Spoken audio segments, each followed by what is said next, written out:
Vittorio. Hey, Alex. So excited to start the panel. Thank you for having me. Yeah, absolutely.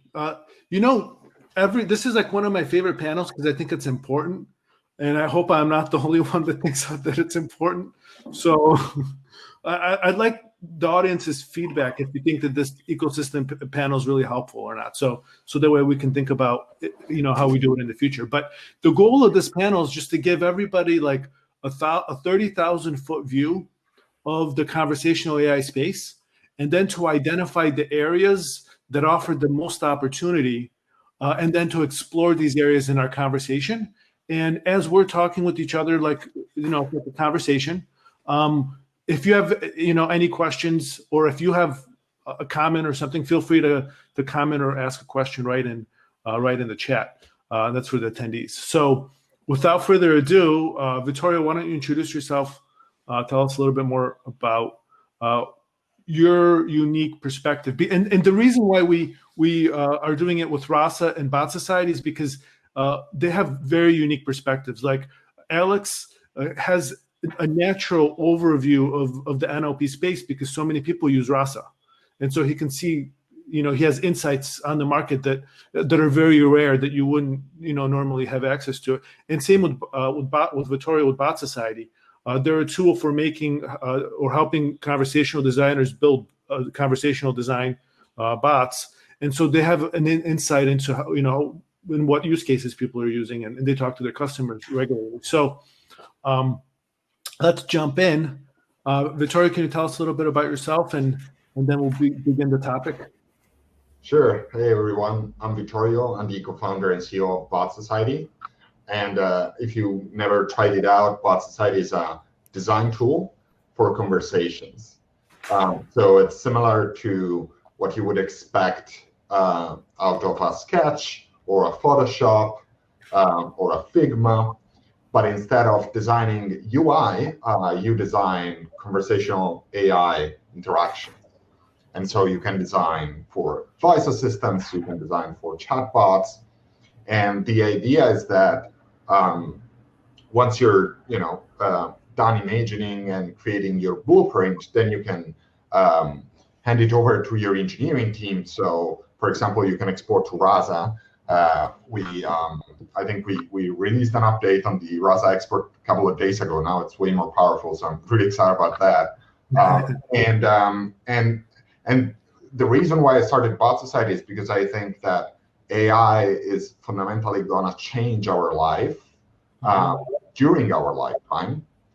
And I think that having creative people in the room when these AI systems are created, it's going to be very, very important in order not to have situations where you have unintended consequences. And so the reason why I think Bot Society is contributing there is that it's opening up to the possibility for creative people to imagine how the interaction is going to be, and really think through the interaction, the personality, the questions before moving on to the nitty-gritty of actually training the model and interfacing that and all of that good stuff that we're also very excited about, of course. Great. And let's start it off with just the overview question. Like, when we look at the conversational AI space, it's changed a lot, since we all jumped in like 2016, 17-ish. What would you say are like the top, let's say 3 or 4 areas that show the most promise, that are the fastest growing, or are helping bot developers, companies, whoever's creating the technology, achieve their goals?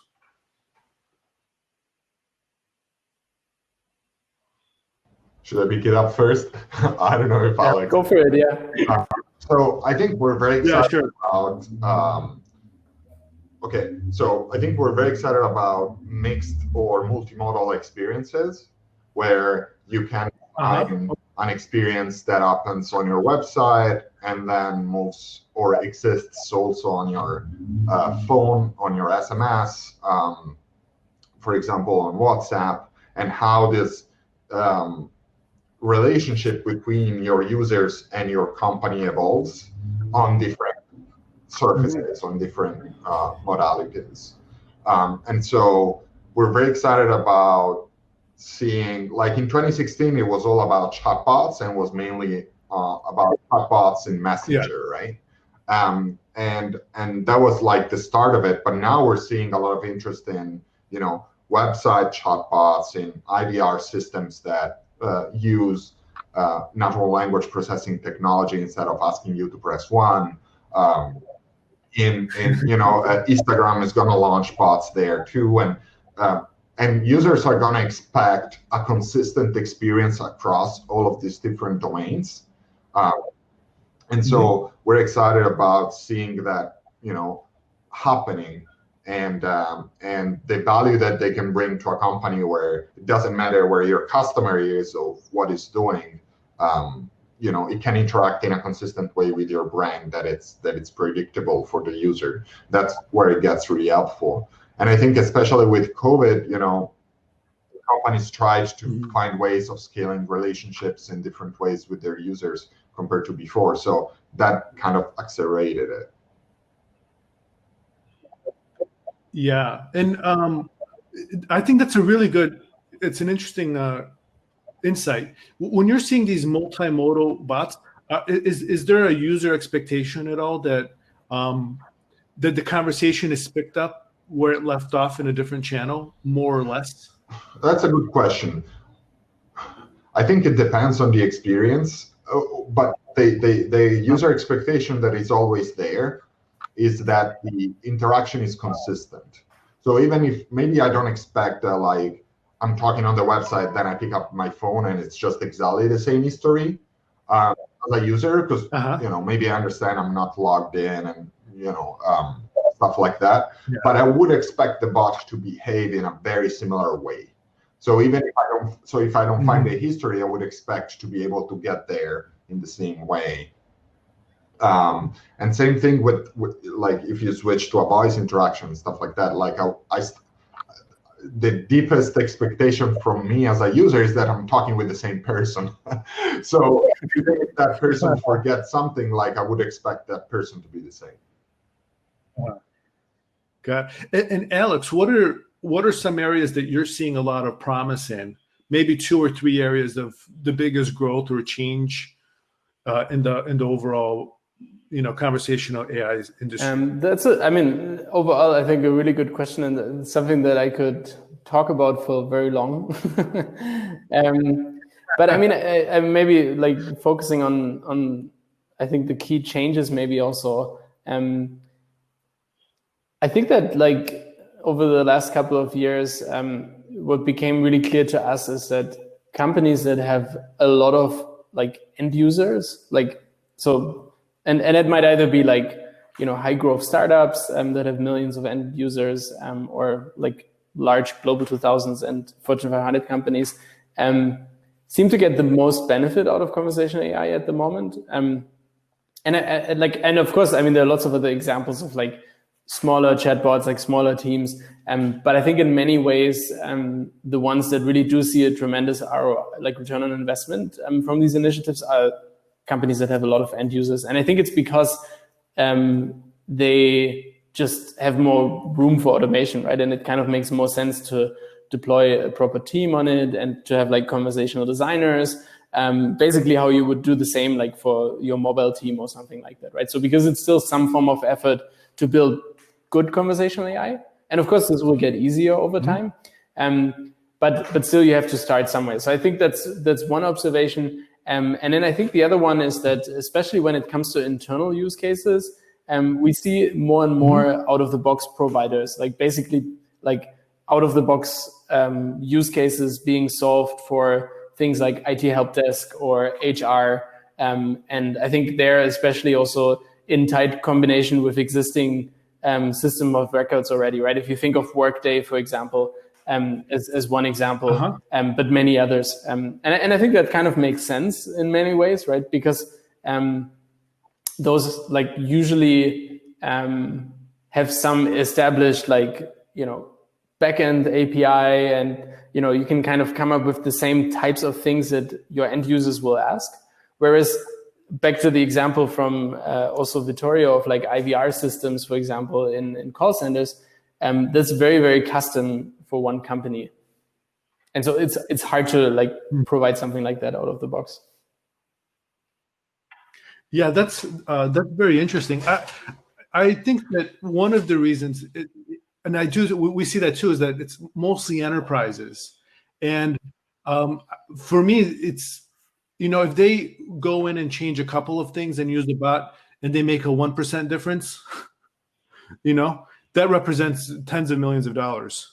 Whereas for most companies, if they do a 1% difference, it might cost them money. So since they're at scale, like any small difference is going to be a big difference to the bottom line. And I think the other example, like I think for me, another big driver of this, and it's just me being a user and not so much like the CEO of Rasa.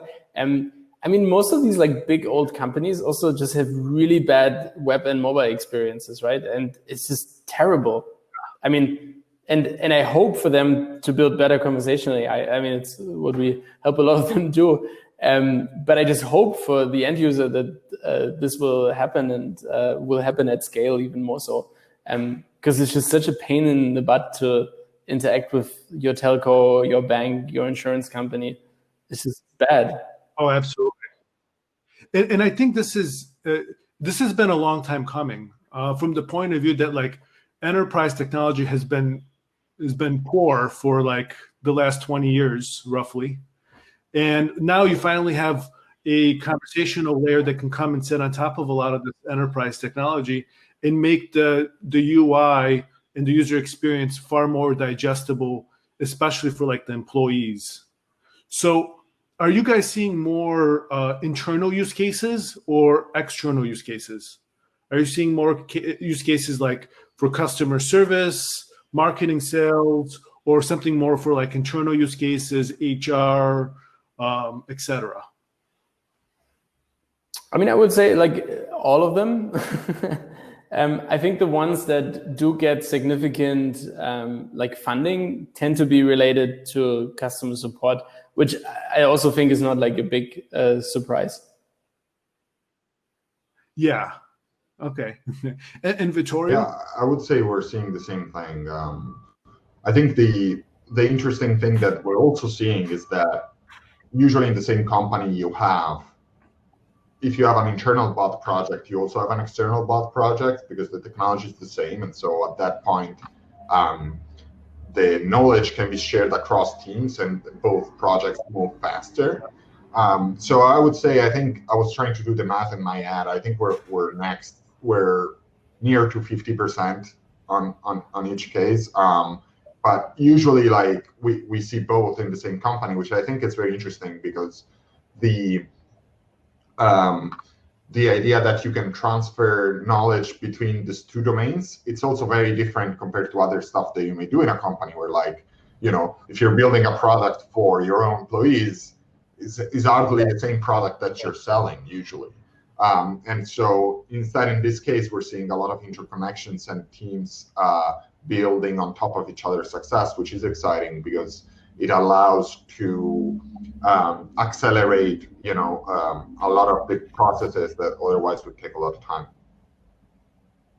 Yeah, but at the same time, I mean, for everyone listening today, I will say that both Vittorio and I are probably also a bit biased, just because I think the teams that we see using Bot Society and Rasa tend to be teams that have like really different roles in there, right? They have like conversational designers, they have developers, they have probably some data scientists, might have a product manager as well. So it's a bit of a different way to look at conversational AI. I mean, and I'm also biased in thinking that it's kind of the only path that gets you to build better assistants. But there is a lot of other tooling out there. And I mean, folks are here today as well that I think do a great job at like providing certain use cases out of the box, do a great job at like empowering business users to like prototype something quickly, that actually goes live, or like our marketing use cases. So there's a huge variety of other tools, which I think is great. And if anything, this space needs more innovation and like more people that think of it in a different way. Yeah, I think that's a really good question. And do you, because when we first got into this space, right, we got in when the hype cycle just skyrocketed, and everyone thought that apps, that we were, like 2008 of apps, in 2016 with bots. But then it became clear that just the nature of conversations, you're not going to play a game just by talking. Like, we don't do that naturally, right? We don't play conversational games very often with each other. And conversations are very utilitarian, right?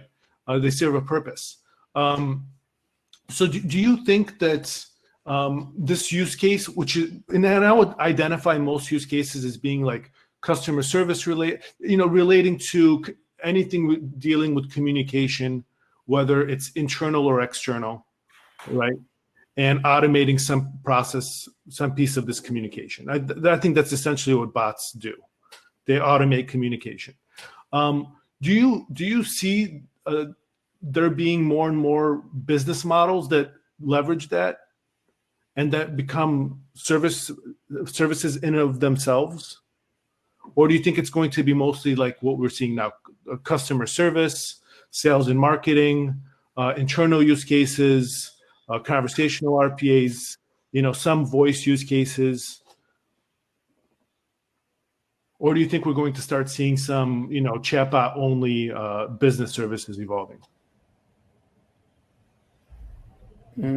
I guess for me, the question would be what that means, like a chatbot only service. I mean, just curious. Okay, I'll give you a couple of examples that come to mind. So the way I think of it is like, whenever you go online, you're going on the internet to do like maybe 4 basic things, right? So first, it might be that you go online for entertainment. So bots can't help you there really, right? You go online to buy something. So bots can automate that buying process, right? Another reason you might go online is to talk to people, like Facebook. Maybe bots could help you a little bit there. And then the fourth way is that you're trying to get some sort of information, right? So I think in this fourth use case, like where you're trying to self-diagnose, let's say that you parked in a bad area and then you got a parking ticket, right? And now you're like, what can I do about this parking ticket? Can I fight it? And then you go online and you're starting to do like this project of self-diagnosis. I think that's where bots could help. And we've seen some like the Do Not Pay bot, which is fights parking tickets for you. I think there's a bunch of them in like healthcare. I'm sure one day we're going to have a lawyer bot that does lawyer stuff for you. Yeah. So this is the way that I'm thinking about it. I think so I think this starts from an original sin of the Valley, which is after the iPhone came out in 2008, there was an expectation that every 3 years you would have a device like the iPhone and like the smartphone one. Uh-huh. And that's not realistic. Like the fundamental shift of bringing computing into your pocket is not comparable to other shifts that we have seen. It is now clear. So I think on that regard, like expecting bots to be as big as the iPhone, like anything as big as the smartphone revolution is going to be smaller up until this point. Maybe, a brain computer interface and stuff like that will be, but it's going to take time. So on that regard, the way that we always looked at it, and I remember we had wonderful discussions, is that chatbots are another interface.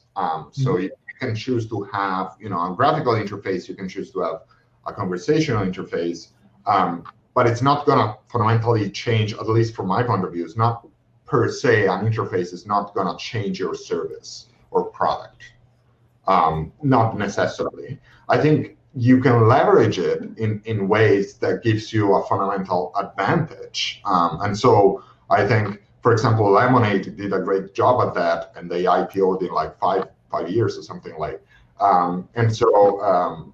But it's not like their product was built around the bot. It's more like the bot was built around a specific need of the product where a conversation interface really worked out well. And so I think I agree with you when you're saying like, oh, in this case, like of self-diagnosis, bots work really well. Like for example, we worked with a startup called Cushion.ai, which is great. And basically, they are automating your banking fees, and so they fight for you the banking fees. And so it's basically a bot that gives you back money. And it's an amazing interface for that use case because, again, it's a self-diagnosis kind of situation, like you mentioned. But the service, the idea is, okay, I'm going to give you back money.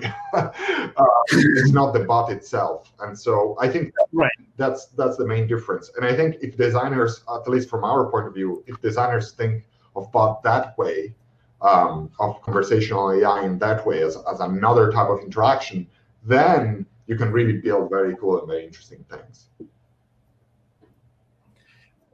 Yeah, I completely agree. Alex? Yeah, I mean, I think I generally agree with the direction, but I think I disagree with the notion of bots or conversational AI can't help with like anything around like the other use cases, Stefan, that you mentioned, why you go online, like entertainment. Because I think it's not so much that, and I think that's where I also agree with Vittorio. It's not that the assistant or like the AI is everything like together in like one big blob, but it's really more like providing you an easier way to use computers without you needing to translate what you want into the logic of Netflix, right? Like if I'm not a heavy Netflix user, and to me, like the UI of Netflix is not really kind of, really easily accessible. And so like, I just think about it in a different way, right? Like I'm not used to that. And then of course, if you're like a power user, you get used to that. And then I think in many ways, this UI probably makes a lot of sense. But for me as like a user that maybe, I don't know, logs onto Netflix once a month, it doesn't really work. Same is for like Salesforce, right? I mentioned this earlier in my talk.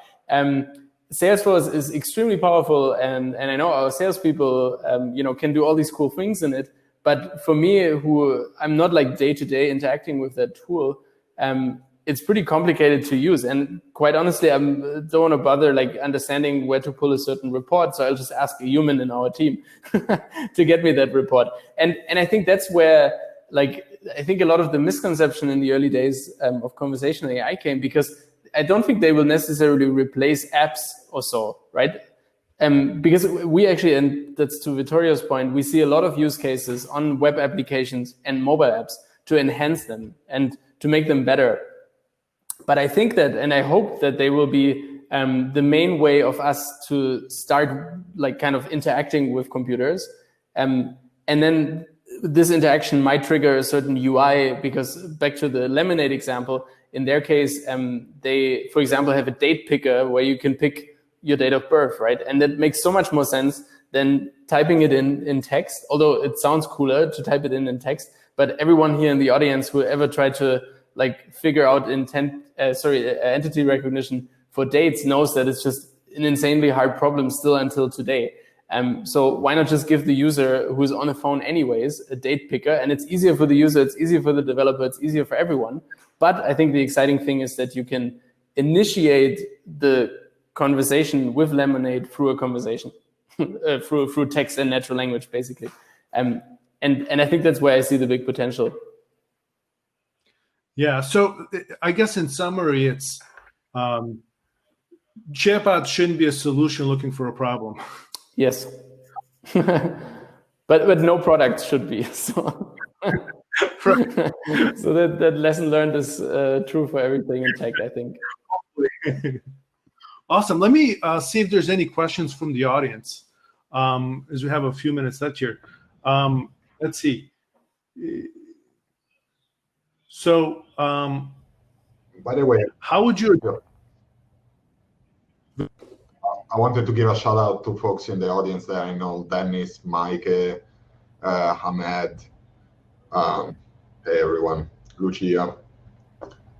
Sorry, I was just filling in while you were looking at questions. Thank you. Okay, I got one.